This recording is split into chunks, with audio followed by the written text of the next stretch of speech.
जिनके ऊपर भ्रष्टाचार के आरोप खुद भाजपा ने लगाए थे, उनको उन्होंने वॉशिंग मशीन में डालकर साफ सुथरा नहला धोला कर अपने मंच पर विराजित कर दिया। जो सरकार किसानों को आतंकवादी मानते हैं, उत्तर भारत के सारे किसान दिल्ली आना चाहते थे, नहीं आने दिया। उनके जो रास्ते थे उसमें खिले डाल दिए, उनके ऊपर टीयर गैस छोड़ा, लाठीचार्ज किया। अगर बहन हिम्मत से लड़ रही है तो भाई कैसे पीछे रहेगा? हम सारे आए हैं चुनाव के प्रचार के लिए नहीं आए हैं, हम प्रजातंत्र की रक्षा के लिए आए हैं। हम सबको पता है कोई चुनावी रैली नहीं है। अपनी दो बहनें हिम्मत से लड़ रही है। अगर बहन हिम्मत से लड़ रही है तो भाई कैसे पीछे रहेगा? और इसलिए हम सब दोनों अपनी जो बहनें हैं, कल्पना जी हैं, सुनीता जी हैं, आप चिंता मत करो। सिर्फ हमें नहीं, पूरा अपना देश हिंदुस्तान आपके साथ में है। देश में जो स्थिति है मैं दोहराना नहीं चाहूंगा। एक कुछ दिन पहले आशंका थी कि क्या हमारा देश तानाशाही की ओर चल रहा है, लेकिन अब वो आशंका नहीं रही, अब वो सच्चाई है। अगर बीजेपी सरकार को ऐसे लग रहा होगा कि अरविंद जी को अरेस्ट किया, हेमंत जी को अरेस्ट किया तो लोग डर जाएंगे, लेकिन उनको आज तक पता नहीं, उन्होंने अपने देशवासियों को कभी पहचाना नहीं। मेरे भारत का हर कोई डरने वाला नहीं, लड़ने वाला है। और अगर हिम्मत है तो बाकी आपकी सारी एजेंसीज है, ईडी, सीबीआई, इनकम टैक्स, जैसे हम इंडिया गठबंधन बनाकर सबके सामने आए हैं, अगर आप में हिम्मत है तो बीजेपी को मैं कहता हूं, चुनौती देता हूं कि बाकी सारी लोगों को छोड़ दो, आप सीधा आपके बैनर पर लगा दो कि बीजेपी के साथ जो 3 साथी पार्टी है वो ईडी, इनकम टैक्स और सीबीआई है। लेकिन अब समय आया है, कितने दिन तक हम उनकी आलोचना करते रहेंगे? अब तो उनका सपना ऐसा है कि 400 पार। मैं पूरे देश को आह्वान करना चाहता हूं कि एक व्यक्ति और एक पार्टी की सरकार देश के लिए खतरनाक हो गई है, और अब वो समय आया है कि एक पार्टी और एक व्यक्ति की सरकार नहीं चलेगी। पूरे देश को मैं आह्वान करता हूं कि हम सबको अब चाहिए, मजबूत देश चाहिए, और मिलीजुली सरकार हमें लानी ही होगी।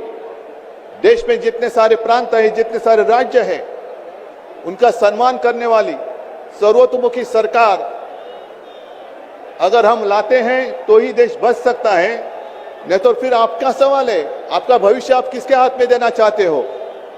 हम सारे आए हैं चुनाव के प्रचार के लिए नहीं आए हैं, हम प्रजातंत्र की रक्षा के लिए आए हैं। और कैसी सरकार है? अरविंद जी के ऊपर इल्जाम लगा दिया, डाल दिया जेल में। हेमंत जी के ऊपर इल्जाम लगा दिया, डाल दिया जेल में। ये कौन सा तरीका है? इनके पास जितने सारे लोग हैं, मैं आपके सामने आने से पहले कुछ पत्रकारों के साथ वार्तालाप कर रहा था और उन्होंने कहा कि उद्धव जी अब उन्होंने इनको साथ में ले लिया, उनको साथ में ले लिया। जिनके ऊपर भ्रष्टाचार के आरोप खुद भाजपा ने लगाए थे, उनको उन्होंने वॉशिंग मशीन में डालकर साफ सुथरा नहला धोला कर अपने मंच पर विराजित कर दिया। तो आप क्या विश्वास रख सकते हैं? जितने देश में भ्रष्ट लोग हैं, उन सारे लोगों को इकट्ठा लेकर बीजेपी देश को विकास के राह पर लेके जा सकता है? भ्रष्ट लोग देश का विकास कर सकते हैं? तो ये सारी उनकी जो बातें हैं, आज जो अपनी रैली है, किसी ने कहा कि बीजेपी ने इस रैली को ठगों का मेला कहा है। क्या आप सारे लोग ठग हैं? मेरे देश के वासी, मेरे देश प्रेमी लोग क्या ठग हैं? ये तो भ्रष्ट लोग हैं, भ्रष्टाचारी लोग हैं जो भाजपा में है, जुमलेबाज लोग हैं। और मैं ये भी जानता हूं, मुझे याद है कि कुछ दिन पहले उत्तर भारत के सारे किसान दिल्ली आना चाहते थे, नहीं आने दिया। उनके जो रास्ते थे उसमें खिले डाल दिए, उनके ऊपर टीयर गैस छोड़ा, लाठीचार्ज किया। तो मैं पूरे देश के किसानों को आह्वान करता हूं, आप अन्नदाता हो, आप अन्नदाता हो, अन्नदाता देवो भव हमारी संस्कृति है। जो सरकार किसानों को आतंकवादी मानते हैं और जो सरकार किसानों को दिल्ली आने से रोकती है, तो पूरे अब समय है कि पूरे देश